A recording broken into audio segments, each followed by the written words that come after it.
Okay, so thank you, Mark. Moving on to happy dollars. So do we have any people who are happy this morning and wanting to share? You can go to the chat box or you can unmute yourself and chime in.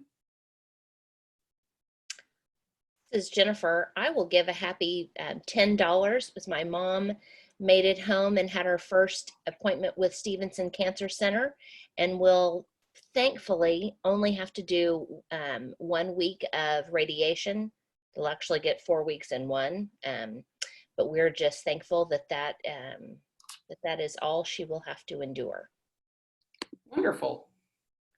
That's great news.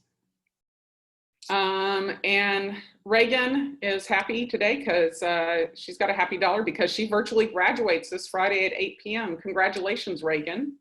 That's awesome news. Ooh. I have one. Yeah, Connie. So I am planning to take my grandson to Alaska at the end of July, and I called up to the travel company in Alaska, and they've been so super happy, nice, and things. And they've actually changed their cancellation policy to a 72-hour cancellation. So we can cancel up to 3 days before we actually leave. And that took a lot of stress off of me. So he really wants to go. So hopefully we'll be able to go. Yeah, I hope that you are, because that's a once in a lifetime type of trip. So yeah, for sure. From where we're at. So no, that's wonderful. Yeah, it's nice to see the travel companies and airlines being flexible with their normal regulations about trip cancellation and things like that. So other happy dollars? I have one. Hi, Yeah. this is Dick. How are you? Good morning. Good morning. Good morning. I've got $5 because I want to encourage everyone to support their favorite nonprofits today. This is Giving Tuesday now, a global day of giving for nonprofits and those who service around the world. And if you want to do that, I would encourage you to give today to support those nonprofits. You can also give to support KGOU at kgou.org. But pick your favorite or favorites and please give today. Thank you. Wonderful, Dick. Thank you. I appreciate that. Other happy dollars? That's a good reminder, because when I saw that, Dick, I got a little bit confused. I'm like, wait a minute, Giving Tuesday. Wasn't that around Thanksgiving? Yeah. They moved it up a little bit because of the pandemic. Oh, it's a good time for that. So to be grateful for all the things that we still do have. So we're really wonderful. So thank you. You bet. Any other happy dollars? Okay. I've got a happy dollar. Yes, Scott. So I'm the vice chairman of the Epilepsy Foundation here in Oklahoma, and we had our annual walk this past Saturday. And, you just never know how that's going to go because we've never had to do something like that. And we actually exceeded our fundraising goal. So we were really, really pleased about that. So. Oh, that's wonderful. Did you guys do a virtual walk, or did or did it go off as planned? Yeah, we did a virtual walk, and, I never thought in a million years we would exceed our goal, but we did. And it was, it was short and sweet, but we did it. Wonderful. Super cool. Marlis, did you have something? I saw you raised your hand. Yes, I did. I would remind everyone that, for one thing, this is Cinco de Mayo, so do something special to celebrate, I suppose. Have a taco yourself. It is Taco Tuesday also. But this Friday, the Norman Singers will have the beer choir virtually over Zoom. And at 405 Brewing Company, if you look up on their site, there were, I don't know, over 100, I think, breweries that networked and all created the same beer. And it's called, I should have carried one over, but it's called All Together. And for every case, they're donating, the different breweries around the world are donating to their local support, especially of the hospitality workers, the waiters and bartenders and people who've been unable to work during this period of time. But from 405 Brewing Company, they're donating $4.05 for every, I think it's a 4-pack that it comes in, to United Way that will go toward that. So that's a special recognition. Well, thanks, because United Way has been doing a whole lot during this time to help people who've lost their jobs due to sheltering in place, have been helping them with emergency money to help cover rent and other utility payments. So that's a really good cause. Thanks for sharing that, Marlis. So a local company helping support our local community. So thanks, guys. Other happy dollars? Okay. I've got happy dollar. Sure, Jack. Hey, I'm just happy to see you guys because that always gives me a boost. And then I'm also happy that all of our family is safe. My son lives on 56th Street in Manhattan. And on March 11th, he and his fiance moved down here. So they're working remotely now. And my daughter in Denver is doing the same thing. And my son in Dallas, who was due to get married March 21st, postponed the wedding, but he's living in a house that he and his fiance bought, and they're safe and working at home. So far, everything is good, and I'm very thankful. Wonderful. Thanks for sharing that, Jack. I'm glad that everybody's doing well. Thanks. I have a happy dollar, and mine is for Mary Salee kind of did an impromptu garbage pickup this past weekend on our road that we kind of monitor. And the Intrepids, we had a conflict with us. We went house shopping anyway. That's a whole nother drama story. I'll tell you in person later. But thanks to Jonna and Terry and Mary for getting out there and cleaning up the highway. So thank you guys. And that's something we could all do if we go out for a walk around our neighborhood is, take a bag with us and, pick up the bits and pieces that blow around when we have our spring thunderstorms and stuff. And the winds come competing down the plains from the south and then alternate to the north. So thanks guys for doing that. I think announcement wise, we're still kind of trying out the social media takeover. I don't know how successful that's been, but anyway, we're still doing that. Linda, do you want to chime in and make your announcement? Okay, I'm going to send the virtual happy hour thing out today, the message today. And so hope everybody can join us Thursday at 5 o'clock.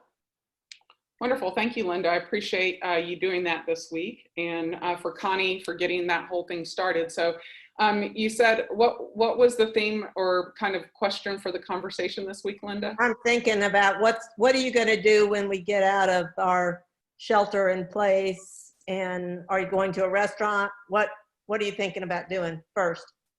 So kind of your first big venture out of the house. Yeah. Cool.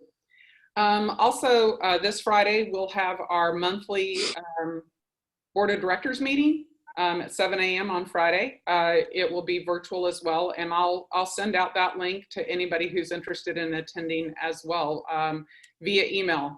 I've already reminded the board, but I'll send that out to the club membership. All members are welcome to join us, and it does count as a makeup if we need it. So with that. So any other announcement? Yes. Can I say one more thing? Sure. The happy dollars, Jennifer Beckett has already sent me her money. Wow. She's like. Yeah, she's pretty fast. Cash App. She does Cash App. We can also do Venmo. Yeah. Or I'm keeping track. So wonderful. Thanks for doing that, guys. So with that.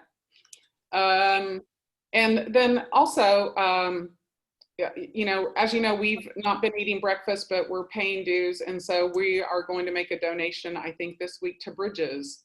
We kind of agreed that we would alternate between some of our agencies here that are taking care of our friends and family and other community and our neighbors during this really hard time when so many people have lost their jobs. So, well, moving on to that.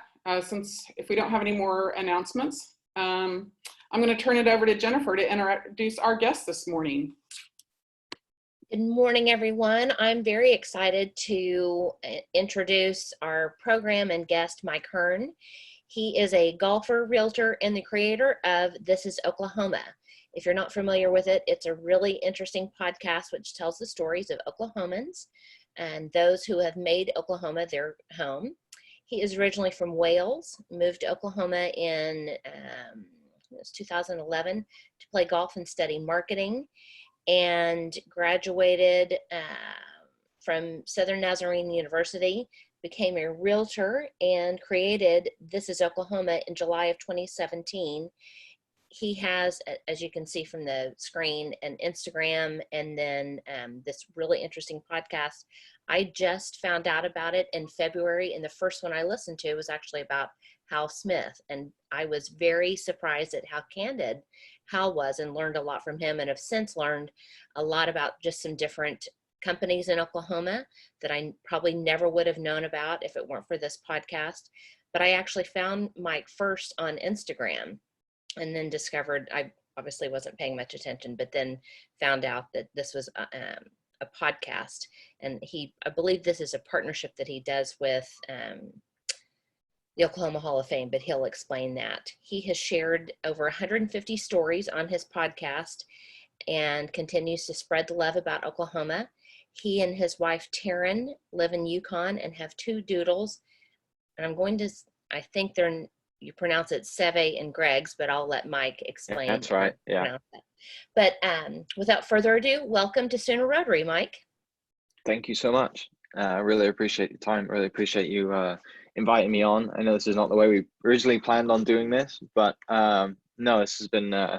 I spoke to a few Rotary clubs, and yeah, this is awesome to share the word and share the love of this state. Obviously, I'm from Wales. I have an accent, and yeah, I came to the States to play golf. I had a golf scholarship to go to Southern Nazarene, and SNU was my only offer.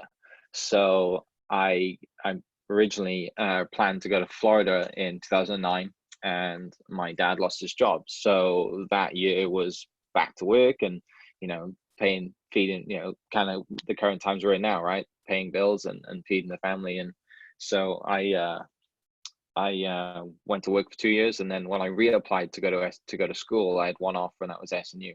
I had no idea what a Nazarene was. I had no idea where Oklahoma was. But I jumped on the plane and came out. Came out the Wednesday before I started school on the Monday with my dad. So that was an experience, to say the least. August 2011 was, I think, one of the hottest summers we've had. It was over 100 degrees, and me not knowing what real heat was, I get off the plane in jeans and a hoodie, and I instantly start melting. And then driving up from the airport up to Bethany kind of isn't the most glamorous part of Oklahoma either. So yeah, it was like, what have I done? Why am I here? But yeah, I think quickly learned to love this place, love the people, and one of the first experiences at the time I didn't realize, but looking back on it now, me and my dad went to dinner one night before he was heading home, and we just sat in a booth at a restaurant, and a lady kind of leaned across and was like, "You guys aren't from here, what's your story?" And told her, and she wrote her number down and was like, "If you ever need anything, call me and come to my house. If you need food or whatever, your parents are leaving you." And that never happened to me ever before. I thought, back home, if someone does that to you, you kind of like, what do they want? What are you after? And yeah, I mean, it's just, now I look back on it, and that's just how it is, right? It's just how we are. That's how Oklahomans are, and something that I learned, fairly quickly. So I did 4 years in school, played college golf for SNU, had a great time. And then when you're an international student, you get like a 1-year work visa. So I applied for a 1-year work visa and didn't know if that was only going to be my last year in the States. So I didn't want to dive into a full-time job, work 9 to 5. I still kind of wanted to play golf and enjoy myself for a year. And I met a guy, one of my professors introduced me to a guy who used to play golf for SNU and told me about real estate, and real estate out here is completely different to back home. You know, you're on salary back home, and there's very little bonuses, and the buying process is not 20 to 45 days. You know, it's like 6 to 9 months because there's so much paperwork to go through. But I kind of got into it, and when we had that conversation, he said to me, if the real estate company's going to invest in you, you know, what's the next step? Like, how do you stay after a year? And me being the sarcastic kind of Brit that I am, said, you know, I'm either going to do a master's degree, I'll either go home, or I'll just get married. And he listened to the last part and was like, my sister-in-law's single. Do you guys want to, you know, do you want to meet her? It's like, sure, why not? Like, why not? It could be, you know, let's, sure. So like 2 weeks later, we went on a double date, and we've been married for like 4 years now. So so yeah, that's kind of, it's like, if you've seen the movie The Proposal, it's pretty much the same as that movie. We found out that after my 1-year work visa was over, I'd already asked her parents and you know, done it right. And I went to see my immigration attorney, and she's like, oh, you have to get married like within the next 3 days and send all your paperwork off. So that was a shock, having to ask my in-laws, can I marry your daughter is easy compared to, can I marry your daughter like tomorrow? So yeah, we went through all that successfully. And, you know, obviously my parents can't fly out for a wedding in 3 days. So we had a small wedding at her parents' house on February the 16th. And then we had, a year later, we had a proper wedding day, so she could have her, you know, dress and walk down the aisle, and my parents could fly over and families in town. So yeah, that's like the whole kind of small little me story of real estate, and how I got into real estate, and how I got a job and a wife in the same interview. But yeah, like the whole, I did in real estate, I did okay my first year because all of my friends were buying houses who I'd been in school with. So I had a lot of first time buyers my first year, first couple of years. And then kind of, you know, 2017, I'm not really the hardcore knock on doors and make phone calls kind of sales type. I just don't enjoy it. And I know how it feels if someone knocks on my door or cold calls me, and I feel the same way recipienting that. So initially I started the Instagram page for, it was going to be like a video series. I go around, interview people, interview businesses, and I started the Instagram page sharing people's pictures, and that went great. And initially it was totally to create a database that I would, you know, befriend and sell houses to. And, you know, that's something that I was set on. I thought this is how I'm going to have my business.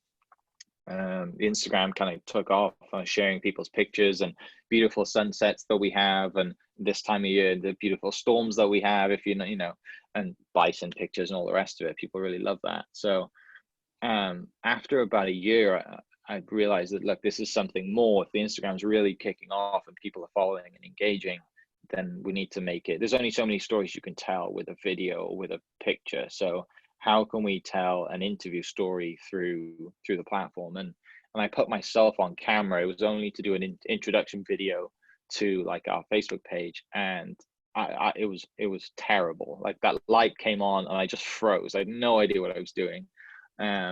So that's when the podcast came around. It's like, okay, if we can't do video, then how about a podcast? And so I set up some interviews. I got the equipment. My first interview was with Desmond Mason, the basketball player who played for the Thunder, played in the NBA a little bit, played for OSU. And I'm 3 or 4 minutes in and I forgot to press record. So I had to tell him, sorry, you're going to have to start again. And that was quite a nervous experience, but I got through that first one. And then my idea was, you know, I'd go and interview, record, and then when I'd come home, I'd pre-record an introduction that say, you know, this one's sponsored by Mike Hearne Real Estate or whatever. And we recorded the first 5 episodes to go out.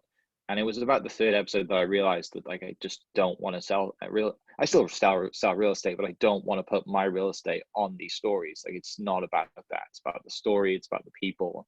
It's about why we still live here, about why I love Oklahoma, and just about, like, you know, there's nothing worse than trying to call somebody up and they say, well, what do you do? And, oh, I have a podcast, and it's because I'm a real estate agent. So thankfully early on I realized that like I didn't want to do that, so none of the episodes were wasted, and I never pre-recorded that introduction. And like, you know, there's so many great stories that I've shared, and the first ones I did was first 5 went out was Desmond Mason, Eote Coffee, there was Midtown Barbers, and then Blue Seven I think was one. And just amazing stories that like you wouldn't know. Like if you go to the company's website, if you go to somebody's website on their bio, you don't, you know, you only get a little bit, right? You don't know the full story. Like reading my bio, you would have no idea that I got married to the same woman twice in 2 years and had a whole crazy, you know, immigration experience. So that's kind of that was kind of the goal behind everything, was to share the stories that you can't find on someone's bio and somebody's about section of their website. And you know, everyone's got a story, and it's the people who you don't think have, you know, amazing experiences that kind of shock you as well. Like you mentioned Hal Smith. Hal's interview was the easiest one I've ever done because he's used to being interviewed. He's a natural storyteller. I started the podcast and I just asked him, you know, so how do we get to where we are now? And I didn't speak for another 30 minutes because he just gave me the entire story. And if you listen to that episode, it's about an hour and 30 minutes long, and he tells stories about when he was a kid working for Coca-Cola and coming home, seeing that Elvis was playing at the state fair, and he decides to sneak into the Elvis concert in his Coca-Cola uniform, pretending to fix their vending machines. Like this is Hal Smith we're talking about, right? He's, you know, he's in the Oklahoma Hall of Fame, and just that's just hearing him talk about just stuff that, you know, he used to do as a kid and how he started his business. That's really cool. But you know, he's obviously a big time guest, and some of the lesser known people. There was a guy whose name's Carl Martin. He owns a sign company, so you see all the gas station 7-Eleven signs. He's repaired those signs for about 30 years. And you know, I interviewed him, and it was through a referral. All of my podcasts are usually through referrals. And I interviewed him, and I get to his office, and it's, you know, it's a factory. It's a typical, you know, metal workshop. There's nothing glamorous about it. And you know, we get talking, and we get talk about his business, and which is over pretty much in 10 minutes. And I said, well, what are you passionate about? And why, you know, there's a reason I'm here to share your story. You must have a really cool story. And it turns out that he has a passion. He grew up on a ranch. He's always been around horses, and he has a business that he gives horse therapy to little kids. So that's, you know, you can't take a horse into a hospital like you can a dog, so it's not covered by insurance. But he is a specialist therapy that he has a horse barn, and kids come out to his horse barn that have severe anxiety or, you know, autism and stuff like that, and he puts them on a horse and trains with them, and they open up. And he told a story about these 3 nurses worked with this little girl round the clock, you know, 24 hours, and she was really uptight. She was scared. She wouldn't unclasp her hands. Like she sat there the whole time like this. And they brought her out to the barn, and he said that he walks over with a horse and she does this straight away. And the nurses just like burst into tears. And, you know, he asked later, he's like, well, you know, please tell me what's going on, because she's just had a great time and you guys are over there in tears. And she said that she'd just been sat there, like she wouldn't unclasp her hands, wouldn't respond. And those are the really cool stories that like nobody knows about. He doesn't have a website to his business, you know, to the therapy side of things. If you're in that industry, or you're in, you know, you have a kid who's suffering from autism, then you'll probably know who he is. But outside of the outside world, like, has no idea.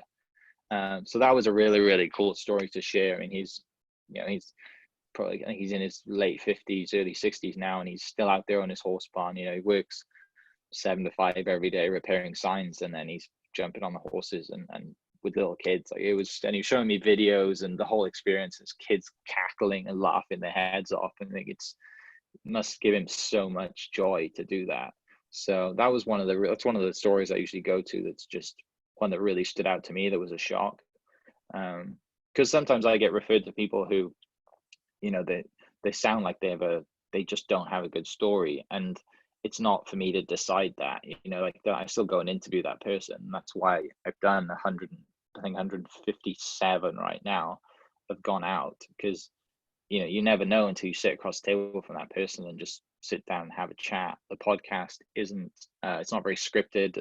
It's a very free flowing conversation. I have a few key questions that I might ask, but I never show up with a script and a list of questions, because you never know where the conversation is going to go. I never thought that Hal Smith would tell me that he snuck into an Elvis concert and he has a real love for music. I didn't know that. And he was telling me about singing with Vince Gill and Toby Keith, just, as you get together with everybody, kind of thing. So maybe I'll get to hear him sing one day. We'll see. But yeah, funnily enough, like my real estate business has actually done better than it has the first couple of years without me directly selling, because I've just made more connections. I met with people and everyone, if they don't ask, I don't bring it up. But if they ask, I'm a real estate agent. And you mentioned the Oklahoma Hall of Fame. So the Oklahoma Hall of Fame are my first sponsor. So they've come on board and have sponsored one episode a week for the rest of the year. So they came on board in February, and they wanted me to interview the inductees, which I think May 21st, they're doing a virtual lunch to announce who's going to be in this year's class.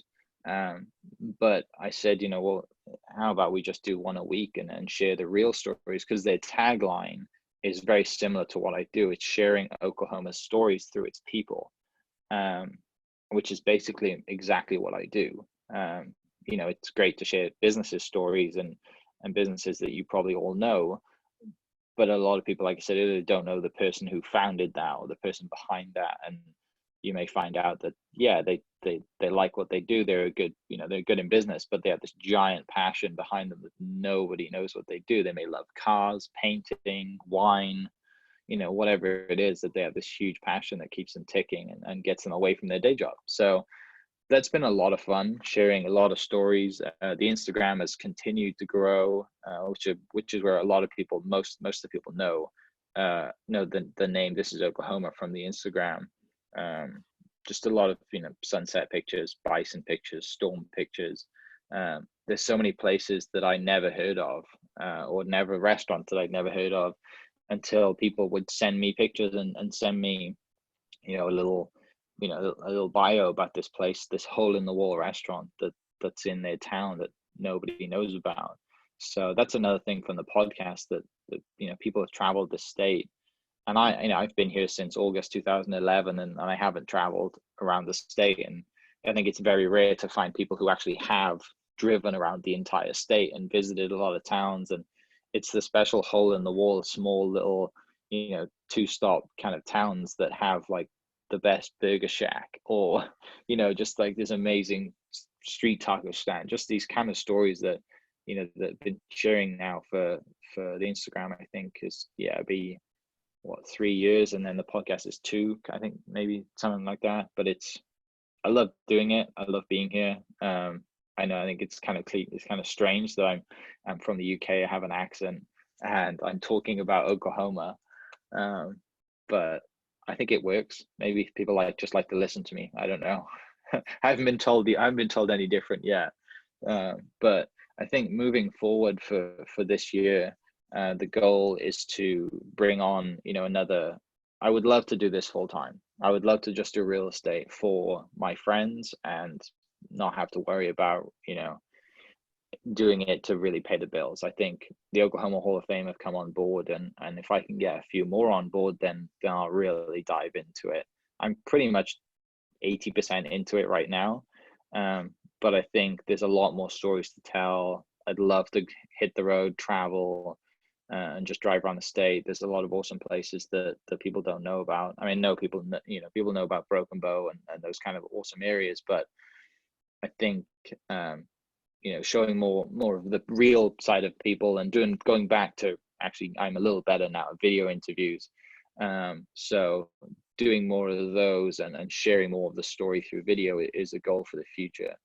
So that's the plan going forward. And then I've also started to dive into just trying to get on more, be more involved. I mean, it's great sharing stories and doing a podcast, but how can I directly get involved with impacting lives and sharing stories, and just how I can use my following from This Is Oklahoma and the people I've met to impact other organizations. So I'm now on the I board at the Children's Hospital Foundation. I've been accepted into that, and a friend of mine who I interviewed works there, and another guy I've had on the podcast is also on the I board. So I'm really looking to help make an impact with the kids there. And then fingers crossed, I've applied to be on the food bank, the regional food bank board as well, for young professionals and the younger staff that work there. Because I mean, it's great having 35,000 followers on Instagram, but if I can't add value by doing it, then what am I doing, right? Like it's kind of empty. You see a lot of people who have hundreds of thousands of followers on Instagram, and that's all they do is post pictures of their butt or whatever it is. But if I can do something with the people that are following and make people more aware of certain followings and certain organizations, then at least one life's going to be changed. So that's a goal moving forward. We only get one life and we only get one go around as far as we know. So trying to do as much and add as much value during that time is something I'm really passionate about. So that's really the kind of small little story about what This Is Oklahoma is and how it started. You guys have any questions?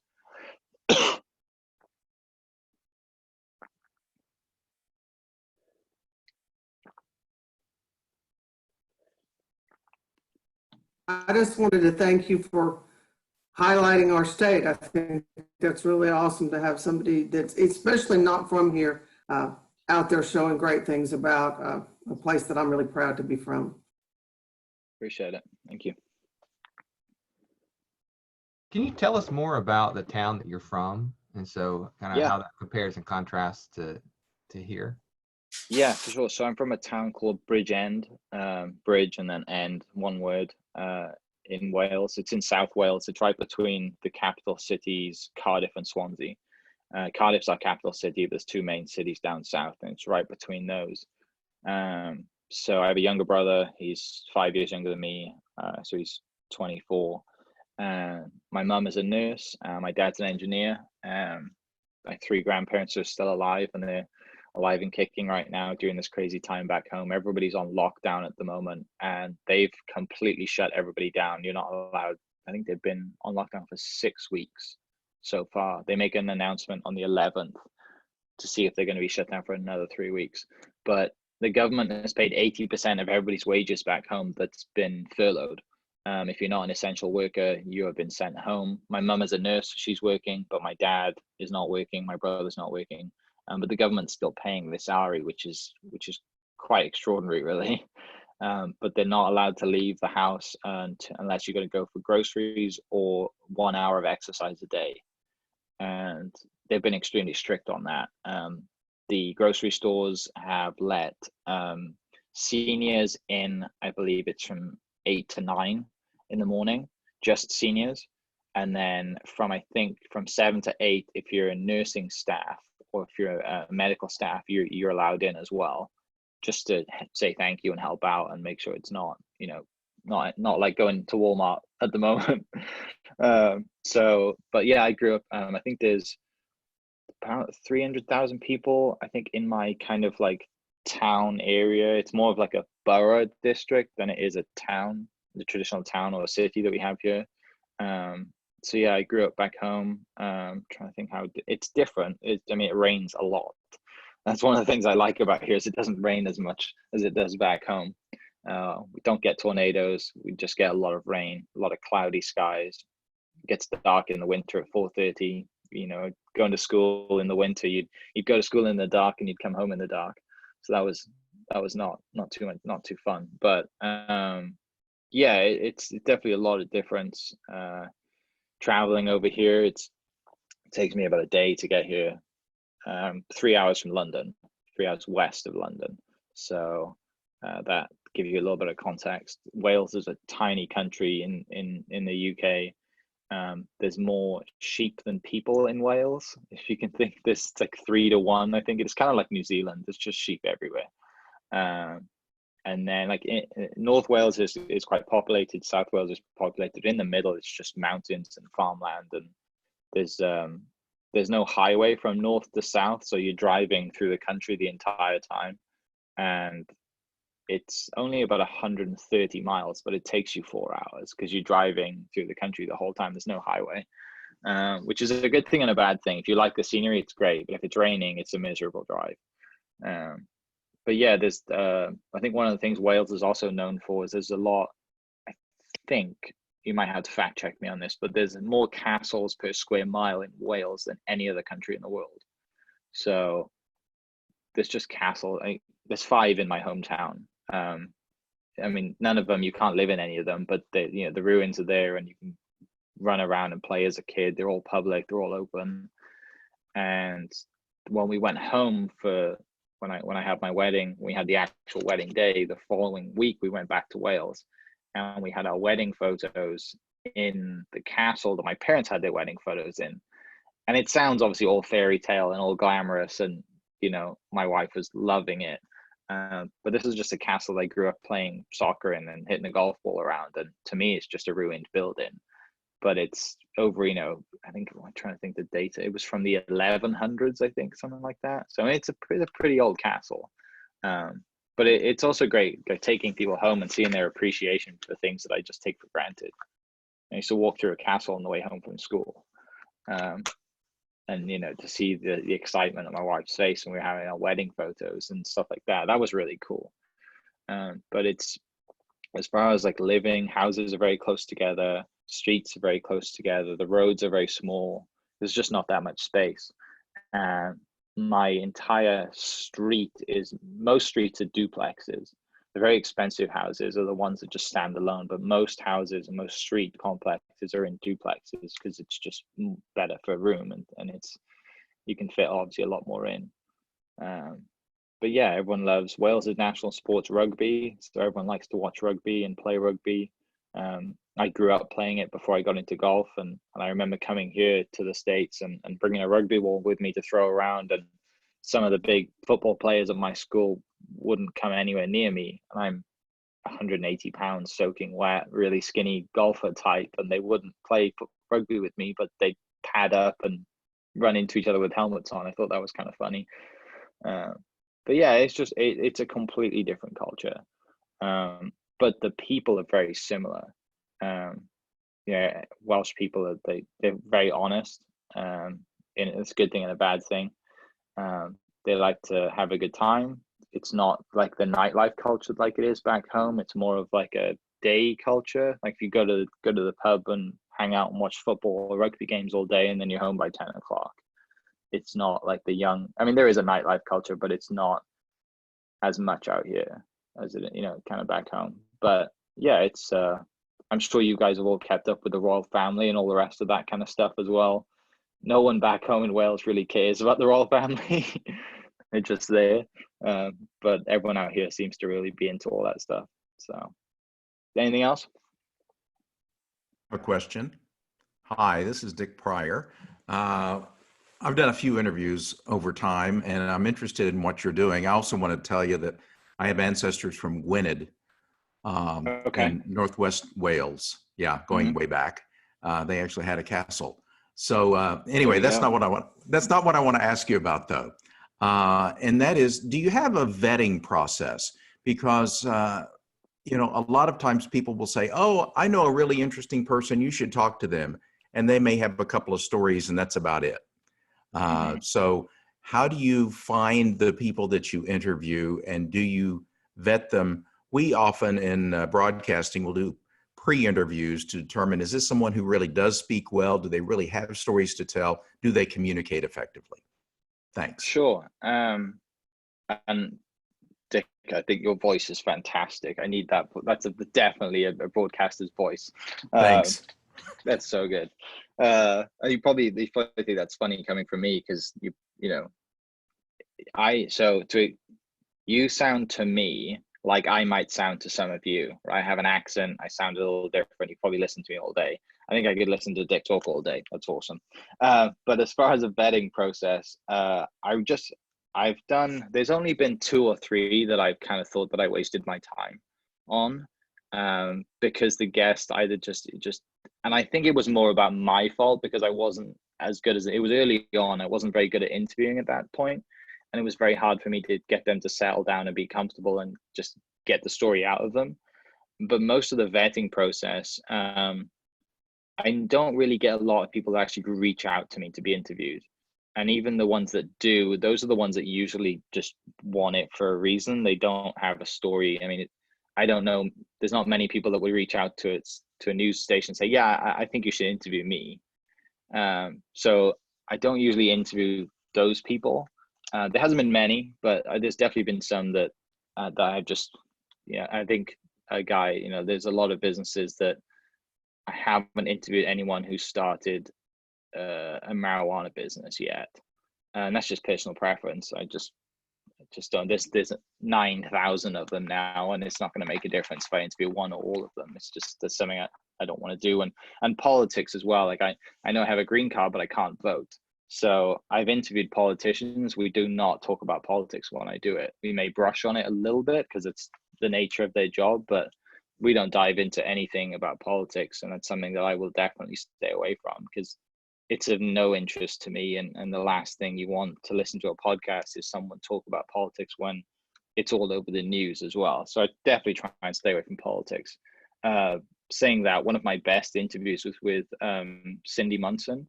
She's a rep up in this area. She was the first Asian American to be, I think, to be in the House in Oklahoma. She grew up in Lawton, military family, single dad family. Like, she just got a really cool story, and to get to where she has it. And we talked for about an hour and 30 minutes about her story.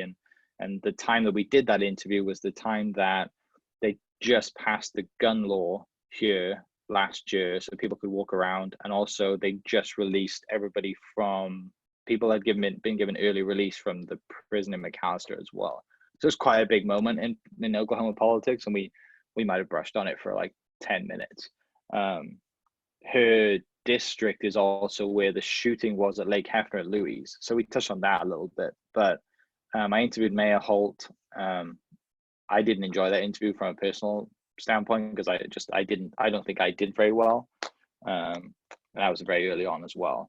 But as far as like really vetting, I don't do any pre-interviews. It's usually over, I chat to them through Instagram or over the phone, and kind of, because they're mostly through referrals, I trust the person who's given me that source. Like I never would have interviewed Carl because he has a sign service, but because it was referred to, I also never would have heard about him either.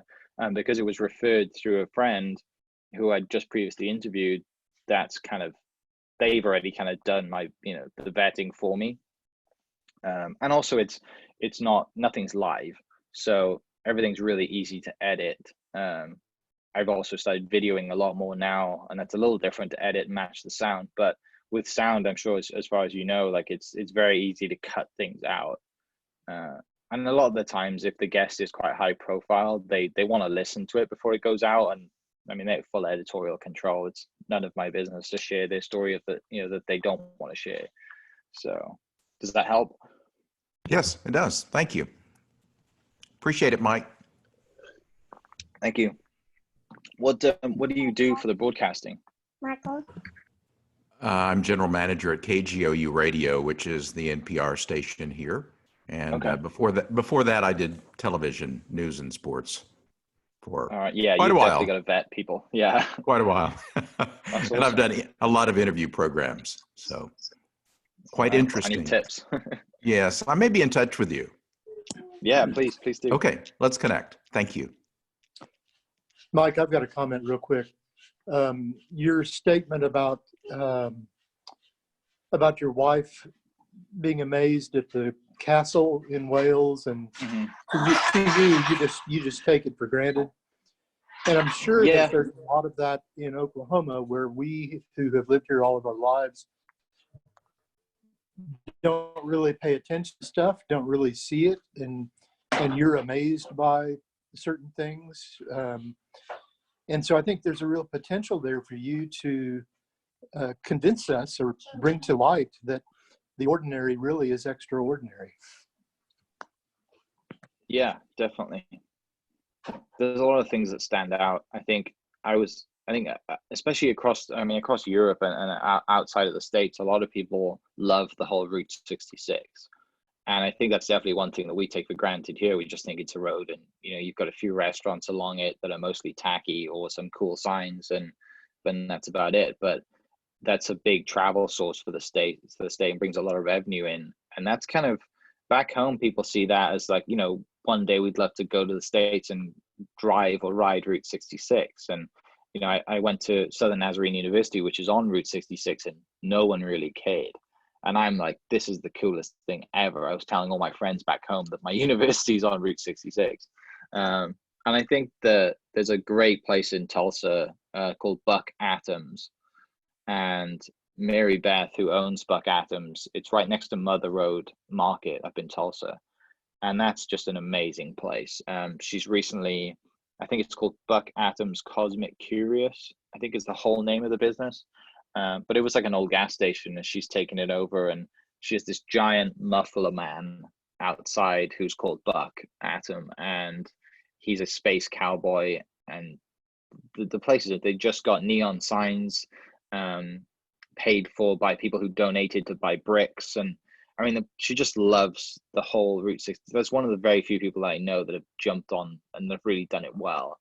I think in town here, I think I live in Yukon, and El Reno have just installed, I think, a bunch of new stuff for Route 66. And I know there's a place in Bethany too called Ann's Chicken Fry.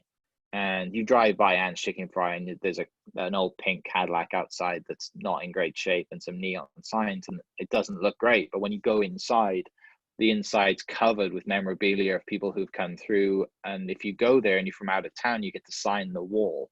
So when you walk inside, the entire walls are signed in white Sharpie from people all around the world.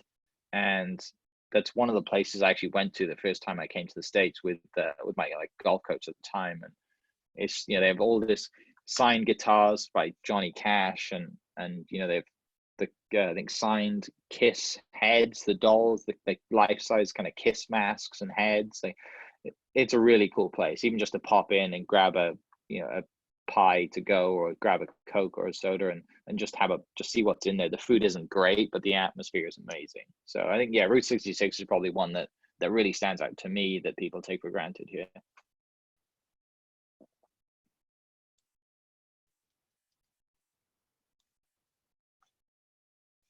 Anybody else have other questions for Mike? Well, Mike, we're about wrapping up our hour here, but thank you so much. I would like to encourage everybody to go check out your podcast. It's thisisoklahoma.media is the website. Is that right? Yeah, and there's so if you're not on social media, if you're not on Instagram, if you're not on Facebook, I have a weekly email that goes out that kind of just rounds up what's gone out that week. So it's usually like the best podcast that I've posted that week. And that goes out every Thursday about 1 o'clock. So if you want to, there's a link on the website to sign up for the email. And it's just once a week. I'm not going to spam you. I'm not going to tell you to buy a house from me. It's just an update. There's usually a food segment in there. There's usually a travel segment. I love cars, so there may be a car segment in there. And if you have a personal story that you may not want to share on a podcast, you want to share to our email, you can send it to me in an email. It's really easy. So. Wonderful. Thank you, Mike. I appreciate that. I pulled up the website. It has a beautiful Oklahoma sunset on it. Should pull it up and look. Yeah, it looks great. It does. I think that's Tallgrass Prairie, I think. Yeah. Well, thank you so much for being here with us this morning so early. And, I hope one day we can kind of get out and live our Rotary theme for the year, which is to go out and connect with the world. So, but we can do so virtually. So thank you, everybody. And Michael, would you ring the bell to ring us out? Thank you. Have a great day, everybody. Appreciate it. Thank you so much. Next week, Sean Ballman with Emmy will give us an update. Oh, awesome. Thank you for the reminder, Jeff. So. Thank you. Emmy. Thank you. Have a great week. Thanks, everybody. Bye all. Bye.